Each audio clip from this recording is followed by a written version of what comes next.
Hello everybody. What's going on? I'll tell you what's going on with me. I'm getting some logs gathered up for cutting on my brother's sawmill. Well, the sawmill is actually for sale. He built it to sell, but we already tested it out at his house, which I talked about that. Cut up a cedar log.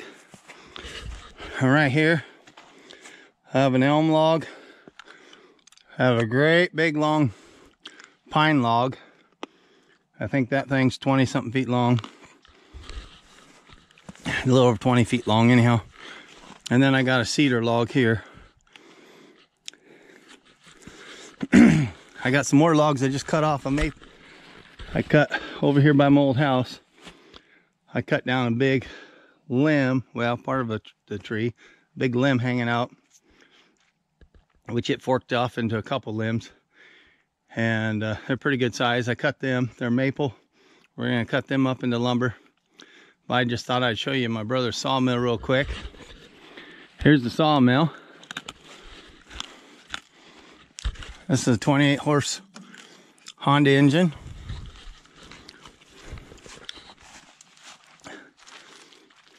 Anyhow, it's gonna be getting dark here, so I thought I'd show you this real quick. This ain't all of it. It'll look different when we're actually cutting tomorrow or the next day. Probably Friday, I'm guessing, if the weather's nice. It rained and snowed today. More rain than anything. It rained, snowed, and then it rained, which melted the snow that come down, so it's really wet out here. But this here, there's a post, that's a pole that fastens on here, and then there's a cable that runs down, and then there's a pole at the other end, and the steel cable is where the electrical wires. I told you this all run by electric, other than the gas engine actually running the blade, but it's electrical. And there'll be 3 electrical cables. They're hooked on like rings that slide back and forth on that cable, and they connect right here. This is where they're all fastened in. I'll just give you a quick explanation of this. This here, of course, they got strapped, but it'll swing out, it'll swing around. It hinges right there, and this is where the controls are at, and that's why those cables are missing. He unhooks it and throws it in his truck. So that's in his truck, but there's a control box. It stands about that high. It's gray plastic, like a big junction box, but there's like 4 or 5 toggle switches on it. One of the toggle switches is for idling the engine up and down.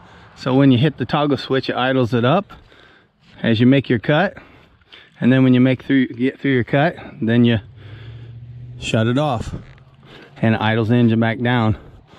He also has another toggle switch that controls the blade guide. These are your blade guides, and when you're cutting a board, depending on how wide your log is, you want these as close together, supporting this blade. You don't want to like clear over there and this blade be flopping when you're cutting a board, 6 inches wide. You want them closer, so this will move, and that's ran by a motor. Well, I guess it's where's it located at? Down at the other end, I guess. Yeah, the motor's on the other side. I'll show you here. I'm eating a candy cane, sorry about that. Here's the motor. All it is the winch motor. And he took the spool off of it and put a sprocket on it. And there's a chain there, and that drives that blade guide in and out. This carriage head will go up and down for cutting your thickness of boards. And that's also ran by a winch motor right here. Here's the winch motor, and it's chain driven, a sprocket on this shaft. These are like, a lot of people probably recognize these.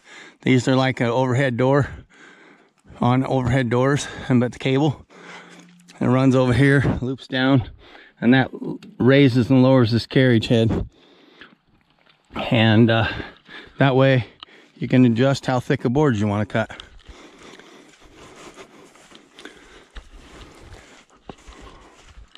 Don't know what else to show you.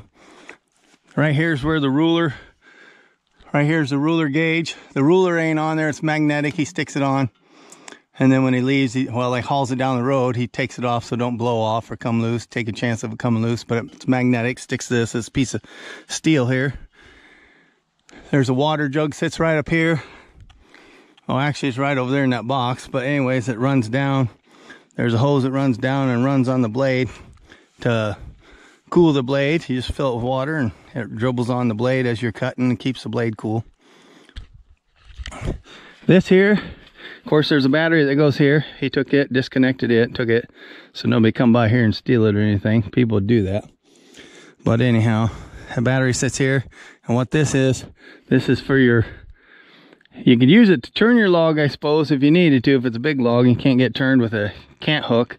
But actually this cable here, this winch, it's for the log lift, a log ramps or log lift. You get your log by the thing and it'll lift them up and roll them up here on that. We'll demonstrate that when we're cutting logs here in a couple days. But I just thought I'd show this to you real quick. These are where your dogs go to lock your log in place. All this is for when actually it's got a log drag on it. I'll point that out to you. Or not a log drag, but a slab drag or board drag. When he cuts a board, these fingers here, see, they swing this way. So when this head is back that direction, it'll be traveling this way, cutting through the log. When it gets through the log, then he'll move this carriage head back, and these fingers will catch the board and drag them that way. It'll drag it off the top of the log, because the board will sit right on top of the log as it cuts through it. You get through it, normally you'd have somebody in off-bear grab the board you just cut off the top of the log and throw it off the side, you know, or stack it or whatever, and then you'll bring the carriage back and cut another board and somebody could grab it. Well, for a one-man operation, you're standing back there controlling the controls, cutting your boards, and rather than run up here and grab the board and stack it off yourself every time and then go back to your controls back here and make another cut, what you do is you cut through your board, and when you come back, those fingers grab that board and slide that board off the top of that log. And of course the board will come back here, and this is just kind of a place for it to kind of drop where he can grab it, stack it over back here, and come back over here, make his next cut, and drag the board back. But you'll see all this operation in, like I said, a couple days. He'll be down. We're gonna get them logs cut, and I'm gonna come over here. I'll show you the logs I have that we're gonna cut off this maple. And I got a dead walnut right over there. I'm gonna try and get cut down. I might have to do it tomorrow. It's starting to get dark. But here's the walnut branch. It hung clear over this field. Never mind the mess. If you see stuff down here, it's down by my old house. It's been vacant for years, but I got a lot of old junk laying around. Here's a limb log right here. Right here's the limb log. There's a limb log. Here's another limb log. Right there's a crotch. I got it split and I got it cut off right there. And then here's another limb log. And then here's the big limb log. It's right here. And I cut it off from right there. And give you an idea how big that is. It's about the length of my arm. It's pretty good size. Excuse me. Anyways, there's the end of it. But we'll cut that log into some lumber too. Eventually, this big old elm tree is leaning. It's got some good limb logs up in it, and it's hanging clear over the edge of this field. I got a whole bunch of scrap down here. I don't know if you can kind of see. Old appliances gonna get hauled in, scrap metal. I have some camper frames. I got three of them right here. Yeah, 3 camper frames right here. I think there's a 4th one on over. And then I got a great big one back there. I collected those frames to build some tiny houses, what I'm eventually going to do with them. I already built that one, which a lot of you have seen. I built for Roger, an old guy that we helped take care of. He lives in it. Anyhow, that's what those camper frames are for.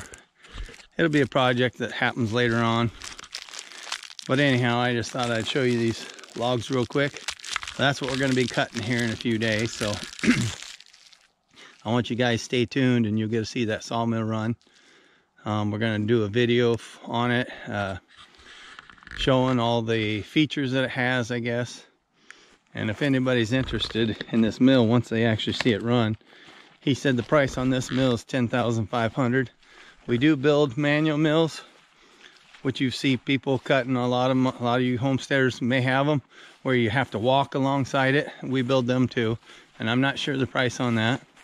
If you're curious on how big of a log this will cut, we used to have them set up where they cut 21-foot logs, but he widened the carriage head frame, or I shouldn't say widened it, same width, but lengthened it by a little bit. He used to be able to do 21-foot logs. Now we can do 19-foot logs. 19, maybe a few inches longer, but it'll definitely do 19-footer. And anyways, they'll do this one here. Will do a 36-inch log in diameter easily. So that's what we're looking at: 36-inch diameter log and 19-foot log, which is pretty good size. A lot of these mills you see these guys have, they won't do that big of a log, that diameter log. And actually a lot of them, they don't have their tracks that long. We could build them where we could build a longer track frame.